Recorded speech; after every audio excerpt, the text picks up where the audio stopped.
Hello അസ്സാം വലൈക്കും welcome back. ഇന്നത്തെ നമ്മുടെ വീഡിയോ ഒരു വെറൈറ്റി ആയിട്ടുള്ള സ്നാക്കിൻ്റെ വീഡിയോ ആണ്. പൊട്ടാറ്റോ വീൽ സമോസ എന്ന പേരിലുള്ളൊരു സംഭവമാണ് നമ്മളിവിടെ റെഡിയാക്കി എടുക്കാനായിട്ട് പോകുന്നത്. കഴിഞ്ഞ റമദാനിൽ നമ്മളൊരു പിൻ വീൽ സമോസയൊക്കെ അപ്ലോഡ് ചെയ്തിട്ടുണ്ടായിരുന്നു. അപ്പോൾ അത് ഏകദേശം ആ ഒരു മെത്തേഡാണെങ്കിലും അതിൽ നിന്നൊക്കെ വ്യത്യസ്തമായിട്ട് അത് ഷേപ്പിലും ടേസ്റ്റിലൊക്കെ വ്യത്യാസമുണ്ട്. അതിലൊക്കെ വ്യത്യസ്തമായിട്ടാണ് ഈ ഒരു സ്നാക്ക് നമ്മളിവിടെ റെഡിയാക്കി എടുക്കാനായിട്ട് പോകുന്നത്. നല്ല ടേസ്റ്റി ആയിട്ടുള്ളൊരു സ്നാക്ക് റെസിപ്പിയാണ്. അപ്പോൾ വീഡിയോയിലേക്ക് നമുക്ക് പോയി നോക്കാം. അപ്പോൾ ആദ്യം നമുക്ക് ഒരു ബൗളെടുത്തിട്ട് അതിലേക്ക് 1 കപ്പ് മൈദ ചേർത്ത് കൊടുക്കാം. പിന്നെ അതിലേക്ക് നമുക്ക് ആവശ്യമായിട്ടുള്ള ഉപ്പ് ചേർത്ത് കൊടുക്കും. ഇപ്പോൾ ഒരു നുള്ളു ഉപ്പ് മതി. നമ്മൾ ഇനി ഫില്ലിങ്സിലൊക്കെ ഉപ്പ് ചേർക്കാനുള്ളതാണ്, അതുകൊണ്ട് തന്നെ അതിലേക്ക് ഒരു നുള്ളു ഉപ്പൊക്കെ മതി. എന്നിട്ട് പിന്നെ അതിലേക്ക് 1 ടീസ്പൂൺ ഓയിൽ കൂടെ ചേർത്ത് കൊടുക്കുക. നല്ല സോഫ്റ്റ്നെസ് കിട്ടാൻ വേണ്ടിയിട്ടാണ് ഈ ഓയിൽ ചേർക്കുന്നത്. അപ്പോൾ 1 ടീസ്പൂൺ ഓയിൽ കൂടെ ഇതിലേക്ക് ചേർത്ത് കൊടുത്തിട്ട് നന്നായിട്ടൊന്ന് മിക്സ് ചെയ്തെടുക്കാം.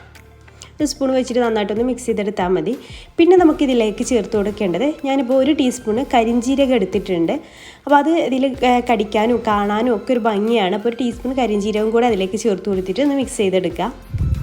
അപ്പോൾ കരിഞ്ജീരകം നിങ്ങളുടെ കയ്യിൽ ഇല്ലാന്നുണ്ടെങ്കിൽ എള്ളും ചേർത്ത് കൊടുക്കുക കേട്ടോ.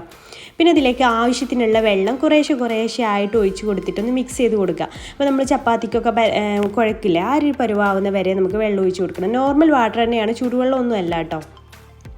അപ്പോൾ അത് കൈവച്ചിട്ട് നന്നായിട്ടൊന്നിങ്ങനെ മിക്സ് ചെയ്ത് നോക്കിയിട്ട് ആവശ്യത്തിനുള്ള വെള്ളം ചേർത്തിട്ട് നന്നായിട്ട് തന്നെ കുഴച്ചെടുക്കുക. അപ്പോൾ വെള്ളം എല്ലാം കൂടെ ഒരുമിച്ച് ചേർത്ത് കൊടുക്കരുത് കേട്ടോ. അപ്പോൾ അതാ ഒന്ന് കുഴച്ചെടുത്തിട്ട് ഇനി നല്ല സോഫ്റ്റ് ആവുന്ന വരെ ഒന്ന് കുഴച്ചെടുക്കണം. ഒരു 5-6 മിനിറ്റ് നന്നായിട്ട് തന്നെ അതിങ്ങനെ കുഴച്ചെടുത്തിട്ട് നല്ല സോഫ്റ്റാക്കി എടുക്കണം കേട്ടോ. അപ്പോൾ ഇത് ആദ്യം ചെയ്ത് വെക്കാം. നമ്മൾ ഇതിലേക്കുള്ള ബാക്കിയുള്ള സംഭവങ്ങളൊക്കെ റെഡിയാക്കുന്നതിൻ്റെ മുമ്പായിട്ട്, ഇത് കറക്റ്റ് സമയമൊന്നും പറയുന്നില്ല, നമുക്ക് അതിൻ്റെ ബാക്കിയുള്ള ഫില്ലിങ്ങൊക്കെ റെഡിയാക്കുന്ന ആ ഒരു സമയം അത്രയും മതി ഇതിൻ്റെ റെസ്റ്റ് ചെയ്യാൻ വേണ്ടിയിട്ട് വെക്കേണ്ടത് കേട്ടോ. അപ്പോൾ ഞാൻ കുറച്ച് ഓയിൽ കയ്യിലൊന്ന് തടവിയിട്ട് ഒന്ന് എല്ലാ ഭാഗത്തേക്കും ഒന്ന് ആക്കി കൊടുത്തിട്ടുണ്ട്. ഇനി ഇതൊന്ന് കവർ ചെയ്തിട്ട് നമുക്ക് മാറ്റി വെക്കാം. ഇനി 2 മീഡിയം സൈസിലുള്ള പുഴുങ്ങിയെടുത്തിട്ടുള്ള ഉരുളക്കിഴങ്ങ് എടുത്തിട്ടുണ്ട്. അത് നന്നായിട്ടൊന്ന് സ്മാഷ് ചെയ്തെടുക്കുക, ഇങ്ങനെ ഉടച്ചെടുക്കുകയാണ് കേട്ടോ. നല്ല കട്ടയില്ലാതെ ഉടച്ചെടുക്കുകയാണ്. അപ്പോൾ 2 മീഡിയം സൈസിലുള്ളതാണ് എടുത്തിട്ടുള്ളത്. നല്ല ചെറുതാണെങ്കിൽ 3 എടുക്കാം, അതുപോലെ നല്ല വലുതാണെങ്കിൽ 1 എടുത്താലും മതി കേട്ടോ. ഇനി അതിലേക്ക് നമുക്ക് ചിക്കൻ ചേർത്ത് കൊടുക്കാം. നമ്മുടെ ടേസ്റ്റിനനുസരിച്ച് ചിക്കൻ ചേർത്ത് കൊടുക്കാം. ഞാൻ ഉപ്പും മഞ്ഞൾപ്പൊടിയും ചേർത്തിട്ട് വേവിച്ചെടുത്തിട്ടുള്ള ചിക്കനാണ് കേട്ടോ. അപ്പോൾ അത് ചേർത്ത് കൊടുത്ത് ഇങ്ങനെ കൈ വെച്ചിട്ട് പിച്ചിയതാണ്. പിന്നെ അതിലേക്ക് 1/2 ടീസ്പൂൺ കുരുമുളക് പൊടി ചേർത്ത് കൊടുക്കുന്നുണ്ട്. പിന്നെ തന്നെ നമ്മളതിലേക്ക് ചേർത്ത് കൊടുക്കുന്നത് ചില്ലി ഫ്ലേക്സ് ആണ്. അപ്പോൾ അത് ചില്ലി ഫ്ലേക്സ് ഇതിലേക്ക് ഞാൻ 1 ടീസ്പൂണാണ് കേട്ടോ ചേർത്ത് കൊടുക്കുന്നത്. അപ്പോൾ 1 ടീസ്പൂൺ ചില്ലി ഫ്ലേക്സ് കൂടി ഇതിലേക്ക് ചേർത്ത് കൊടുക്കാം. അപ്പോൾ ചിക്കൻ നിങ്ങൾക്ക് വേണമെന്നുണ്ടെങ്കിൽ പൊരിച്ചിട്ടൊക്കെ ചേർത്ത് കൊടുക്കാം കേട്ടോ. പിന്നെ ഞാനിതിലേക്ക് ചേർക്കുന്നത് മയണൈസാണ്. ഒരു 2 ടീസ്പൂൺ മയണൈസ് കൂടെ ഇതിലേക്ക് ചേർത്ത് കൊടുക്കുന്നുണ്ട്. അപ്പോൾ ഈ ഒരു മയണൈസിൻ്റെ വീഡിയോ നമ്മൾ മുന്നേ അപ്ലോഡ് ചെയ്തിട്ടുണ്ട്. ഉരുളക്കിഴങ്ങും അതുപോലെ കുറച്ച് ഓയിലൊക്കെ ചേർത്തിട്ട്, കൂടുതൽ ഓയിലൊന്നും ഇല്ലാതെ അങ്ങനെ ഉണ്ടാക്കുന്നൊരു മയണൈസിൻ്റെ റെസിപ്പിയാണ് മുന്നേ അപ്ലോഡ് ചെയ്തിട്ടുണ്ട്. അതിൻ്റെ ലിങ്ക് ഞാൻ ഡിസ്ക്രിപ്ഷൻ ബോക്സിൽ കൊടുക്കാം. പിന്നെ ഞാൻ കുറച്ച് ടൊമാറ്റോ കെച്ചപ്പ് കൂടെ ഇതിലേക്ക് ചേർക്കുന്നുണ്ട്. ഏകദേശം ഒരു 1 ടീസ്പൂണൊക്കെ ടൊമാറ്റോ കെച്ചപ്പ്. പിന്നെ ഒരു നുള്ള ഉപ്പും ചേർത്ത് കൊടുക്കുക. ഈ ചിക്കനിലും അതുപോലെ മയണൈസിലൊക്കെ ഉപ്പുള്ളതുകൊണ്ട് തന്നെ കുറച്ച് ചേർത്ത് കൊടുത്താൽ മതി. നമുക്ക് ആ ഒരു ഉരുളക്കിഴങ്ങിലേക്കൊന്നും ഉപ്പിൻ്റെ ആവശ്യമുണ്ട്. അതിലേക്ക് വേണ്ടിയിട്ട് മാത്രം കുറച്ച് ഉപ്പ് കൂടെ ചേർത്തിട്ട് കൈ വെച്ചിട്ട് തന്നെ നന്നായിട്ടൊന്ന് മിക്സ് ചെയ്ത് കൊടുക്കുക. സ്പൂൺ വെച്ചിട്ട് ഒന്ന് മിക്സ് ചെയ്താൽ കറക്റ്റായിട്ട് മിക്സ് ആയി കിട്ടില്ല. അപ്പോൾ കൈ വെച്ചിട്ട് തന്നെ നന്നായിട്ടൊന്ന് മിക്സ് ചെയ്ത് കൊടുക്കുക. നന്നായിട്ടൊന്ന് മിക്സ് ആക്കിയ ശേഷം ഇത് നമുക്ക് മാറ്റി വെക്കാം കേട്ടോ. ഇങ്ങനെ ബോൾസ് ആക്കി എടുക്കാൻ പറ്റുന്ന ഒരു പരുവാവണം. അപ്പോൾ മയണൈസ് ഒന്നും കൂടിപ്പോവരുത്. മയണൈസ് കൂടിപ്പോയാൽ ശരിക്കും നമുക്ക് ബോൾസ് ആക്കി എടുക്കാൻ പറ്റില്ല. പിന്നെ കുറച്ച് മൈദ, ഒരു 2 ടേബിൾ സ്പൂൺ മൈദ ഞാനൊരു ബൗളിലേക്ക് എടുത്തിട്ടുണ്ട്. അതിലേക്ക് കുറച്ച് വെള്ളം ചേർത്തിട്ട് മിക്സ് ചെയ്തിട്ട് മാറ്റി വെക്കാം.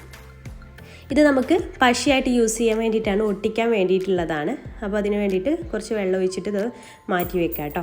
നമുക്കിങ്ങനെ ഈ ഒരു റോൾ ഉണ്ടാക്കുമല്ലോ, പൊട്ടാറ്റോ റോൾ ഉണ്ടാക്കുന്ന സമയത്ത് ഒന്ന് ഒട്ടിച്ച് കൊടുക്കാൻ വേണ്ടിയിട്ടാണ്. അപ്പോൾ അതിതാ ഈ ഒരു തിക്നെസ്സിൽ ആവുന്ന സമയത്ത് നമുക്ക് മാറ്റി വെക്കാം. അപ്പോൾ നമ്മുടെ ഈ ഒരു മാവ് അപ്പോഴേക്കും നല്ല സോഫ്റ്റായിട്ട് വന്നിട്ടുണ്ട്. അപ്പോൾ ഞാൻ 2 പാർട്ടായിട്ട് തിരിച്ചിട്ട് അതിൻ്റെ പകുതി പാർട്ട് എടുത്തിട്ടൊന്ന് കൗണ്ടർ ടോപ്പ് ഇട്ടിട്ടൊന്ന് പൊടി തൂവിയിട്ടൊന്ന് പരത്തിയെടുക്കണം. നല്ല തിന്നായിട്ട് വേണം അത് പരത്തിയെടുക്കാൻ വേണ്ടിയിട്ട്. നമ്മളിത് പരത്തിയെടുക്കുന്ന സമയത്ത് നിങ്ങൾ നന്നായിട്ട് ശ്രദ്ധിക്കുക, കട്ടിയില്ലാതിരിക്കാൻ നന്നായിട്ട് ശ്രദ്ധിക്കുക. നല്ല തിന്നായെങ്കിൽ മാത്രമേ നമുക്ക് നല്ല പെർഫെക്റ്റ് ആയിട്ടത് കിട്ടുള്ളൂ. നല്ല കട്ടിയില്ലാതെ നമുക്ക് കടിക്കാനും കഴിക്കാനും ഒക്കെ ഒരു സുഖമായിട്ട് കിട്ടുള്ളൂ. അപ്പോൾ തിന്നായിട്ട് തന്നെ പരത്തിയെടുക്കാനായിട്ട് ശ്രദ്ധിക്കുക കേട്ടോ. അപ്പോൾ നിങ്ങൾക്ക് ആ ബോൾ മൊത്തത്തിൽ വലിയ കൗണ്ടർ ടോപ്പിലിട്ടിട്ട് പരത്തിയെടുക്കണമെന്നുണ്ടെങ്കിൽ അങ്ങനെ ചെയ്തെടുത്താലും മതി കേട്ടോ. ഞാനിപ്പോൾ പകുതി മാത്രമേ ഇപ്പോൾ ആദ്യം പരത്തുന്നുള്ളൂ, പിന്നെ രണ്ടാമത്തെ പകുതിയും കൂടി പരത്തിയെടുക്കുക, അങ്ങനെയാണ് ചെയ്യണത്. അപ്പോൾ അതാ ഞാൻ നല്ല തിന്നാക്കി പരത്തിയെടുത്തിട്ടുണ്ട്. ഇനി നമ്മുടെ ആ ഒരു പൊട്ടാറ്റോ മിക്സ് ഉണ്ടല്ലോ, അത് ഇതുപോലെ ഒന്ന് ഈ ഒരു ഷേപ്പിൽ നീളത്തിലൊന്ന് ഇങ്ങനെ റൗണ്ട് ചെയ്തെടുത്തിട്ടുണ്ട്. എന്നിട്ട് നമുക്ക് ആ ഒരു ഷേപ്പിൽ നമുക്ക് ഇതൊന്ന് കട്ട് ചെയ്തിടാം. അപ്പോൾ സൈഡ് പോർഷനൊക്കെ ഇങ്ങനെ എക്സ്ട്രാ വരുന്നതൊക്കെ ഞാൻ കട്ട് ചെയ്ത് മാറ്റുന്നുണ്ട്. അതൊക്കെ ഇനിയും നമുക്കൊന്നും കൂടെ ഒന്ന് റോൾ ചെയ്തിട്ട് പരത്തിയെടുത്താൽ മതി. അപ്പോൾ ഇതുപോലെ ഒന്ന് നീളത്തിൽ ഇങ്ങനെ കട്ട് ചെയ്തെടുക്കുക. അപ്പോൾ ഇത് വെച്ചിട്ട് ഞാൻ നീളത്തിൽ 2 എണ്ണമാണ് കേട്ടോ കട്ട് ചെയ്തെടുത്തിട്ടുള്ളത്. ബാക്കിയുള്ള ഭാഗമൊക്കെ അവിടെ മാറ്റി വെക്കുന്നുണ്ട്. നേരത്തെ പറഞ്ഞ പോലെ ഒന്നുകൂടെ നമുക്ക് റോൾ ചെയ്തിട്ടെടുക്കാം. പിന്നെ നമ്മൾ ഈ ഉണ്ടാക്കിയിട്ടുള്ള ഈ പൊട്ടാറ്റോ മിക്സ് ഇതുപോലെ നീളത്തിലൊന്ന് റൗണ്ട് ചെയ്തിട്ട് ഈ ഓരോരോ ഷീറ്റിൻ്റെ മുകളിലും വെച്ച് കൊടുത്തിട്ട് ഇതുപോലെ തലഭാഗത്ത് നിന്നിങ്ങനെ അങ്ങോട്ടേക്ക് റോൾ ചെയ്ത് കൊടുക്കുക. ഇതുപോലെ റോൾ ചെയ്ത് കൊടുത്തിട്ട് ഇതിൻ്റെ ഒരു അറ്റ ഭാഗം നമ്മൾ നേരത്തെ റെഡിയാക്കിയിട്ടുള്ള ഈ ഒരു മൈദ മിക്സ് വെച്ചിട്ട് ഒട്ടിച്ചു കൊടുക്കുക. ഇതുപോലെ ഒന്ന് ഒട്ടിച്ചു കൊടുക്കുക കേട്ടോ. എന്നിട്ട് ഇതുപോലെ ഒന്ന് ആക്കി കൊടുക്കുക. ഇതുപോലെ മറ്റേതും ചെയ്തെടുക്കുക. ഇതുപോലെ നമുക്ക് എത്രത്തോളം ഈ ഒരു മാവ് വെച്ചിട്ട് ചെയ്തെടുക്കാൻ പറ്റുന്നോ അത്രത്തോളം നമുക്ക് ഇതുകൊണ്ട് തന്നെ ചെയ്തെടുക്കാം. അപ്പോൾ അടുത്തത് ഞാൻ സെയിം മെത്തേഡ് തന്നെ ചെയ്യുകയാണ്. ഈസിയാണ് ഇത് റോൾ ചെയ്തെടുക്കാനും ഒക്കെ. എന്നിട്ട് ഇതുപോലെ ഒന്ന് ഒട്ടിച്ചു കൊടുക്കുകയും ചെയ്യാം.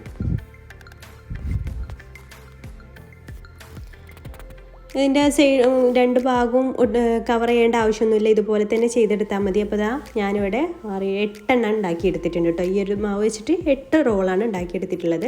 ഞാൻ ഓയിൽ നന്നായിട്ടൊന്ന് ചൂടാകാനായിട്ട് വെച്ചിട്ടുണ്ടായിരുന്നു. ഓയിൽ നന്നായിട്ടൊന്ന് ചൂടായ ശേഷം നമുക്കിതിലേക്ക് ഓരോന്നായിട്ട് ഇട്ടിട്ട് ഫ്രൈ ചെയ്തെടുക്കുക. ഒരു മീഡിയം ഫ്ലെയിമിൽ ഇട്ടിട്ട് ഫ്രൈ ചെയ്തെടുത്താൽ മതി കേട്ടോ. ഹൈ ഫ്ലെയിമിൽ ഇടേണ്ട. മീഡിയം ഫ്ലെയിം ഉള്ളി ഭാഗമൊക്കെ ശരിക്കൊന്ന് വെന്ത് കിട്ടുക എന്ന് വിചാരിച്ചിട്ട് ഒരു മീഡിയം ഫ്ലെയിമിലിട്ട് ഫ്രൈ ചെയ്തെടുത്താൽ മതി. അപ്പോൾ 2 സൈഡും ഗോൾഡൻ ബ്രൗൺ കളർ ആകുമ്പോൾ നമുക്ക് ഓയിലിൽ നിന്ന് കോരിയെടുക്കാം. ഈ ചൂടോടെ കഴിക്കുമ്പോൾ പുറം ഭാഗം നല്ല ക്രിസ്പി ആയിട്ട് ഇരിക്കുക. കുറച്ച് തണുത്ത് പോയാൽ ക്രിസ്പിനെസ്സൊക്കെ പോകും. എന്നാലും ക്രിസ്പിനെസ് പോയാലും നല്ല ടേസ്റ്റിയാണ് കേട്ടോ ഇത് കഴിക്കാനായിട്ട്. അപ്പോൾ ഞാനിത് ഓയിലിൽ നിന്ന് എടുത്തിട്ടുണ്ട്. ബാക്കിയുള്ളതൊക്കെ ഇതുപോലെ തന്നെ നമുക്കൊന്ന് ഫ്രൈ ചെയ്തെടുക്കാം. അപ്പോൾ ഈ ഒരു വീഡിയോ കാണുന്ന നിങ്ങളിൽ ആരെങ്കിലും നമ്മുടെ ചാനൽ സബ്സ്ക്രൈബ് ചെയ്യാതൊക്കെയാണ് കാണണമെങ്കിൽ പ്ലീസ് ഒന്ന് സബ്സ്ക്രൈബ് ചെയ്യട്ടെ. കൂടെയുള്ള ബെല്ലൈക്കണിൽ ഓൾ എന്ന ഓപ്ഷൻ പ്രത്യേകം സെലക്ട് ചെയ്യാനും മറക്കരുത്. അപ്പോൾ അടുത്തതൊക്കെ ഞാൻ ഇതുപോലെ ഫ്രൈ ചെയ്തെടുക്കുക. ഇത് നമുക്കൊരു സോസൊക്കെ കൂട്ടിയിട്ട് കഴിക്കുമ്പോഴാണ് കൂടുതൽ ടേസ്റ്റിയാണ്. അല്ലെങ്കിലും ടേസ്റ്റിയാണ്. സോസ് കൂട്ടി കഴിക്കുമ്പോൾ ഒന്നുകൂടെ ടേസ്റ്റിയാവും. ഇതിന് വേണ്ടിയിട്ടുള്ള സോസ് എങ്ങനെയാണ് റെഡിയാക്കി എടുക്കുന്നതെന്നും കൂടി ഞാൻ പറയാം. സിമ്പിളായിട്ടുള്ള സോസാണ്. നിങ്ങൾക്കൊക്കെ അറിയായിരിക്കും. നിങ്ങളൊക്കെ അങ്ങനെ തന്നെയാവും ഉണ്ടാക്കുന്നതും. പക്ഷേ ആ രീതി ഒന്നും കൂടി ഞാനിവിടെ ഷെയർ ചെയ്യാം കേട്ടോ. അപ്പോൾ ബാക്കിയുള്ളതും നമുക്ക് ഇതേപോലെ തന്നെ ഫ്രൈ ചെയ്തിട്ടെടുക്കാം. അപ്പോൾ ഞാൻ എല്ലാം ഇവിടെ ഫ്രൈ ചെയ്തിട്ട് എടുത്തിട്ടുണ്ട്. 8 എണ്ണം ഇവിടെ റെഡി ആയിട്ടുണ്ട് കേട്ടോ. അപ്പോൾ നല്ല മുരിഞ്ഞിട്ട് തന്നെ നമുക്കിത് കിട്ടിയിട്ടുണ്ട്. ഇപ്പോൾ നല്ല ചൂടാണ്. ഇനി ഇതെങ്ങനെയാണ് കഴിക്കുന്ന മെത്തേഡും കൂടെ ഞാനൊന്ന് പറഞ്ഞുതരാം. ഒരു ചെറിയൊരു ബൗൾ എടുത്തിട്ടുണ്ട്. അപ്പോൾ അതിലേക്ക് നമ്മൾ നേരത്തെ റെഡിയാക്കിയിട്ടുള്ള മയണൈസ് കുറച്ച് എടുത്തിട്ടുണ്ട്. എന്നിട്ട് ആ മയണൈസിലേക്ക് കുറച്ച് ടൊമാറ്റോ സോസും കൂടെ മിക്സ് ചെയ്തിട്ടാണ് നമ്മൾ ഇതിലേക്കുള്ള സോസ് റെഡിയാക്കി എടുക്കുന്നത്. ഈ രീതിയിൽ നമ്മൾ സോസ് റെഡിയാക്കി വെക്കുമ്പോൾ നല്ല ടേസ്റ്റാണ് കേട്ടോ. ഈ രണ്ട് സോസും കൂടെ മിക്സ് ചെയ്തിട്ട് കഴിക്കുമ്പോൾ. ഇനി നമുക്കിത് ഇതിലേക്ക് ഒന്ന് ഡിപ്പ് ചെയ്തിട്ട് കഴിച്ചാൽ മാത്രം മതി. നല്ല ടേസ്റ്റിയാണ്. നിങ്ങൾ എന്തായാലും ഒന്ന് ട്രൈ ചെയ്ത് നോക്കുക. ട്രൈ ചെയ്ത് നോക്കിയിട്ട് ഫീഡ്ബാക്ക് കമൻറ്റ് ബോക്സിൽ അറിയിക്കാം. വീഡിയോ ഇഷ്ടപ്പെട്ടിട്ടുണ്ടെങ്കിൽ ലൈക്ക് ചെയ്യാനും ഷെയർ ചെയ്യാനും മറക്കരുത്. അപ്പോൾ ഇൻഷാല്ലാ പുതിയൊരു നല്ലൊരു വീഡിയോ ആയിട്ട് നമുക്ക് വീണ്ടും കാണാം. താങ്ക്